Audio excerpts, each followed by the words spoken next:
The Himalayan kingdom of Bhutan is located in the eastern Himalayas, tucked in between Tibet and India. Bhutan is slightly larger than Switzerland in its size. All foreigners visiting Bhutan must travel with a licensed Bhutanese tour operator, like Windhorse Tours, on a pre-planned packaged trip. Best time of the year we found to come to Bhutan is either in the spring or in the late autumn, because the weather is superb, and you'll find that you don't get any extremes of weather. The monsoon's gone, and so you'll have a very enjoyable time in terms of the weather pattern. Most visitors to Bhutan arrive by flight on Druk Air at the Paro Airport, the only international airport in Bhutan. Druk Air is the national carrier and the only airline operating in Bhutan. It has two fleet of two Airbus 319 with a passenger capacity of 125 seats. Druk Air operates daily flights from Bangkok and several flights per week from New Delhi, Kathmandu, and Calcutta. Druk Air also has seasonal flights from Dhaka, the capital of Bangladesh, and from Gaya and Bagdogra in India. An alternative to flying into Bhutan is to travel overland across India through the border towns of Phuntsholing, Samdruksongkhar, or Gelifu. Upon arrival, you will go through the customs and immigration. Your visa is pre-arranged through your tour operator. Your assigned guide and driver will be waiting for you at the exit door. They will take you to your hotel where you may freshen up. When you are ready, you may follow your planned itinerary.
Festivals in Bhutan are one of the prime examples of the living culture of Bhutan that many have come to admire and to treasure.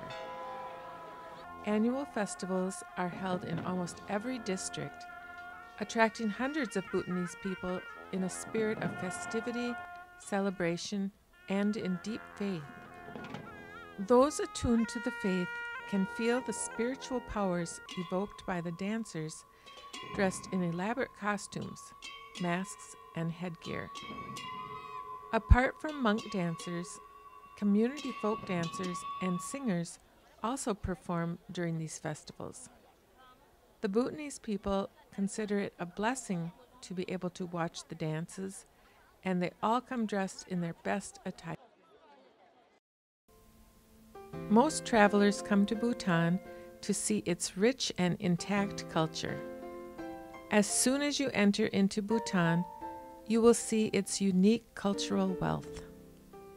The country's rich cultural heritage has remained remarkably pure.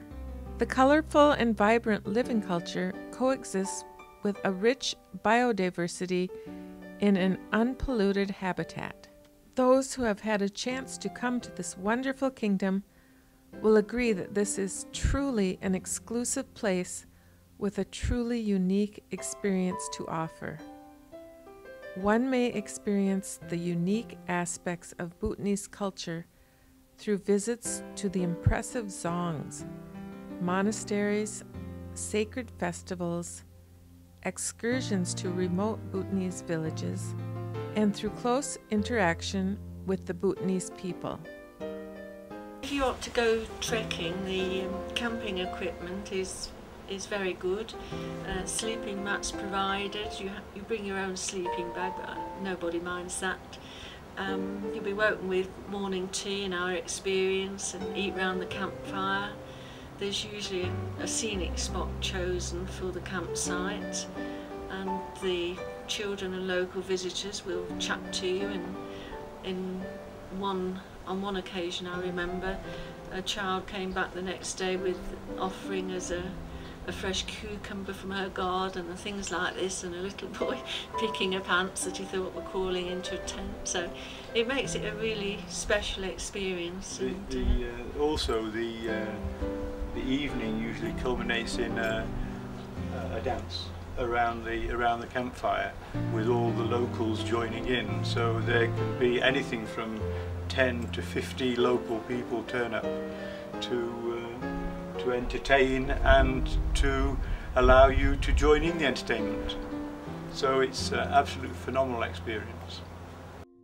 Many come to Bhutan for an active holiday that combines cultural tour along with hiking and trekking in the wilderness.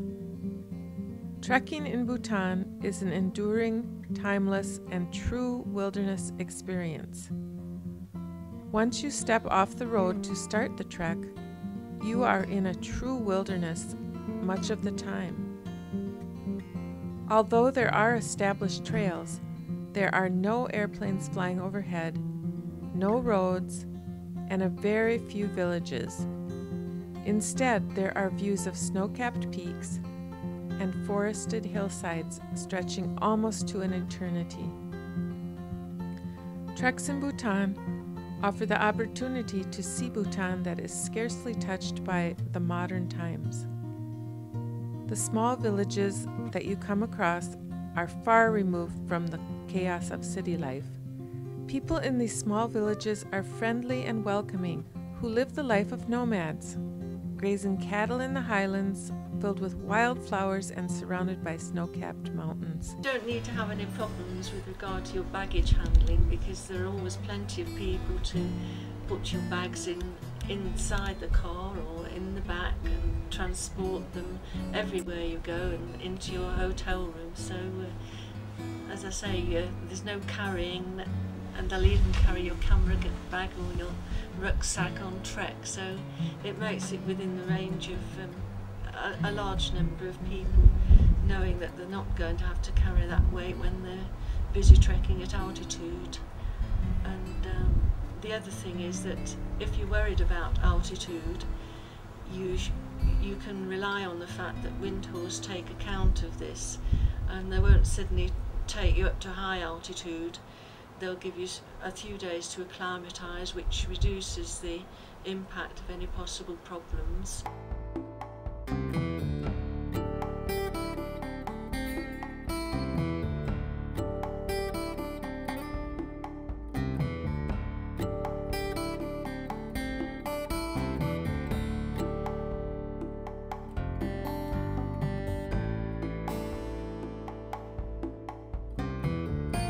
Bhutan has over 770 species of birds that have been recorded, and many more are likely to be found as people visit the country to see its birds. Several species of birds migrate through Bhutan between Tibet and northern India in autumn and spring. Almost 40 species are summer visitors, but the migration routes of a number of these summer migrants are unknown. Bhutan is also home to 14 globally threatened bird species. Birdwatching tours in Bhutan are extremely popular, attracting birdwatchers from around the world. Bhutan has plenty of rivers which vary in volume and strength from valley to valley, providing an exciting opportunity for rafting. The experience of rafting in Bhutan's unexploited rivers gives you a unique experience. It gives you an opportunity to explore Bhutan's landscapes, places, and culture as you glide down the rivers on your raft. Many rivers carve out deep gorges and are fed by summer monsoons and glaciers from the Himalayas. You'll raft past monasteries and ancient fortresses as you journey through the green, forested valleys. Biking tour is an excellent way to explore Bhutan's natural beauty and cultural wealth. It provides a sense of being transported back in history. The route along Bhutan's West-East Highway is exciting, with challenges of going over mountain passes every day. As you progress along the route, there is a distinct change in the flora and temperature. Only scenic landscapes, traditional villages, and towns interrupt your journey along the route. Mountain terrains and many off-road villages offer a fascinating adventure for cycling enthusiasts. A support vehicle and a tour guide are provided on your bicycle trip.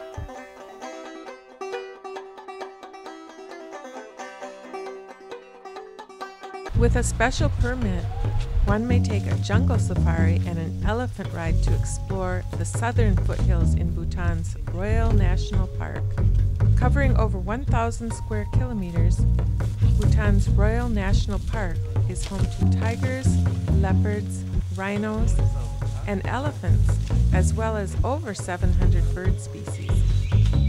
With 92% of the park still forested, it represents one of the best examples of an intact eastern Himalayan ecosystem. You can expect tremendous variation in the wildlife, flora and fauna that they can see within Bhutan.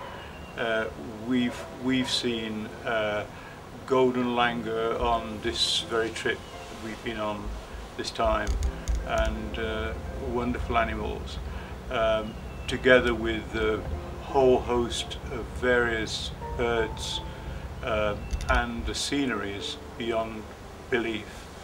The mountains produce a phenomenal backdrop against rolling valleys, and the particular aspect I like are the paddy fields, which you see in the valleys, which are fed by numerous mountain streams and rivers, which cascade down from the high mountain, and absolutely spectacular scenery.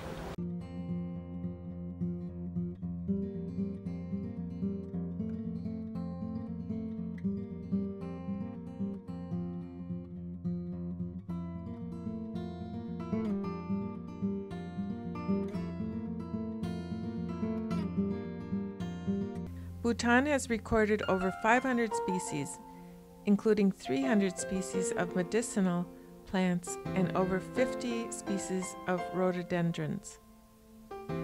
Of the more than 600 species of orchid, most are commonly found up to 2,100 meters, although some hardy species thrive even at 3,700 meters.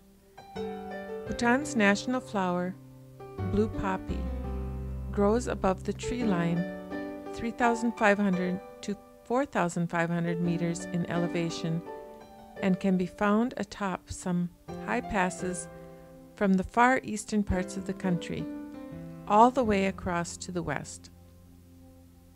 Because of its unique setting and relatively unexploited environment, Bhutan probably possesses the greatest biological diversity of any country of its size in Asia. So I think as someone who's not a professional photographer but interested in photography, there are tremendous opportunities. It's a photographer's paradise, and if you've got a digital camera, make sure you bring replacement batteries and memory cards, because you'll get through them in no time at all. Around every corner and every village there's numerous opportunities to photograph the people. They're quite happy to have photographs taken, unlike in some countries where they're not interested at all, and in fact they'll put their hands up in front of their faces or turn around. They're very cooperative, you might say, but they don't ask for anything in reward. As again, in some countries they want some sort of payment for it, but you can chat to them and they're quite happy to have photographs taken, and you'll go home with lots of wonderful memories on film. We stayed in numerous types of accommodation, Carol and I. We've stayed in farmhouses, individuals, people's homes. We stayed in hotels. We stayed on the top of mountains, in valleys, by rivers.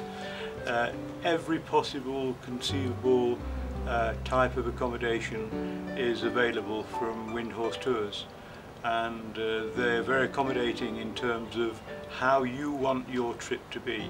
So if you wanted to specify the best quality hotels in the best situations, then they'll do that. If you wanted to go more rural in terms of the villages, say in the Pajika Valley to see the cranes, then they will accommodate you either in the local farmhouses or even camping out if you wish that. All tourist hotels in Bhutan are approved by the Department of Tourism after meeting a quality check.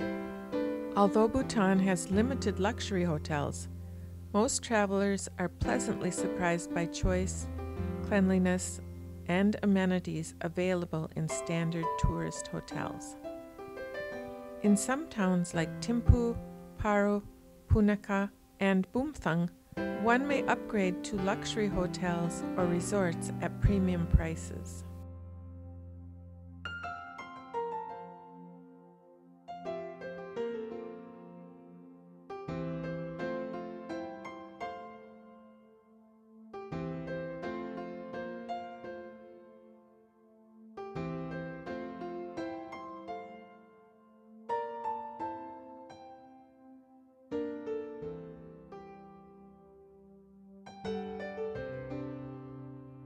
Some people may be worried about the food aspects of the trip, but you should have no fears about that, because again, as I said earlier about flexibility, you'll find that Windhorse Tours can modify the meals according to your particular desires.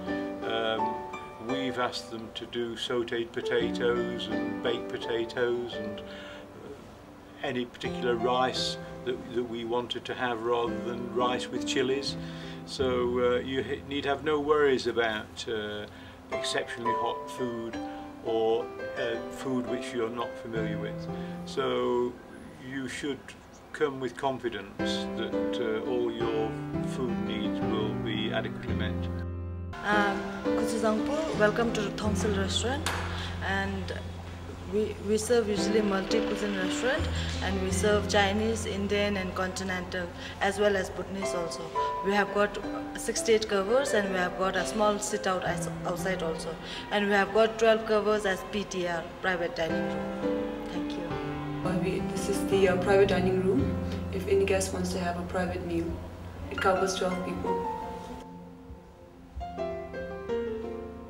Windhorse Tours can be as adventurous or as non-adventurous as you want to make them, but you can modify them with Windhorse Tours as you go along with the tour. They're very, very flexible, so that it's possible to start off, say, with a desire to do a substantial trek, but then later decide that perhaps it's a little bit too strenuous, which would allow you to move then onto a more cultural aspect of the tour. and that means that Windhorse Tours can respond to any set of circumstances, be that weather or the desires of the individual taking part in the individual tour. The vehicles that are provided by Windhorse Tours are second to none in terms of the maintenance and cleanliness. It will be no surprise to you if at 5 o'clock in the morning you saw the driver of your vehicle out scrubbing the vehicle clean and making sure that the tyre pressures were right and that the water levels were topped up and so on. So you have no fears about the maintenance levels or the quality of the vehicles that are going to transport you from place to place. Anyway, the other forms of transport that you might encounter could be anything from yak, which would be most unusual, to pack horses, which probably quite a number of people have used on their trek, particularly if they got very tired. So again, Windhorse Tours would treat you with very, very personal attention. So if you really felt tired on a trek, then you may want to go on the back of a horse rather than continue on foot, and they'd be quite amenable to doing that. So have no fears about the way that you're handled in terms of the way you travel. We've always found the guides provided to be very efficient. They speak excellent English and they can answer all the questions you can think of with regard to the culture, the religious aspect, songs, history, nature. So it makes it a very unique experience, and they're very professional in every aspect of the work. Hi, my name's Norm, and I'm from the States. This is my first trip to Bhutan, and it will definitely not be my last trip. I have really enjoyed it, and I especially enjoyed Jambay and the other folks at Windhorse who have made this trip tremendous. I will be back. Windhorse has a very comprehensive website, which if you have a computer, you can check on all sorts of information, best times of the year to trek, what's available, accommodation, things like this. So I think that's the best advice I could give to anyone thinking of coming to Bhutan. And if you needed any specific advice, you could always send them an email and you'd get a quick response dealing with your query. If you wish to book a trip to Bhutan, please visit our website at www.windhorsetours.com. You will get an idea about the tours to Bhutan and send us an email to the contact address.